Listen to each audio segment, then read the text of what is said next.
இந்த உலகத்திலே வந்து பார்த்தீங்கன்னாக்கா ஆசை இல்லாத ஜீவனே கிடையாதுங்க. எல்லாருமே ஒரு ஆசை இருக்கும்.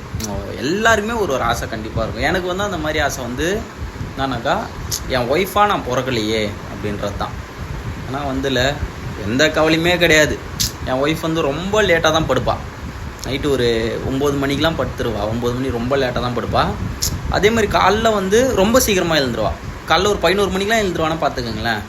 காலைல 11 மணிக்கு எழுந்து சாப்பாடு செய்யுமா செய்யுமான்ட்டு சாப்பாடு செய்யுமா அப்படின்னு சொல்லிட்டு என் ஒய்ஃப் நான் கெஞ்சணும்.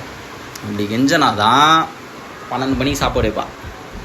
12 மணிக்கு சாப்பாடு வைக்கிறது மட்டும் இல்லாமல் ஒரு 3 மணி 4 மணிக்கெலாம் முடிச்சிருவானா பாருங்களேன். ஈவினிங்கு முடிச்சுட்டு நைட்டு போட்டு தருவா. சாப்பிட்டு படுத்துற வேண்டாம்.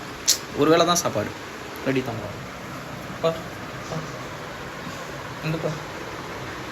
இல்லைன்னா சோறே துண்டுறது கிடையாதுல்ல, பட்டினியாக தான் கிடக்குறீங்க.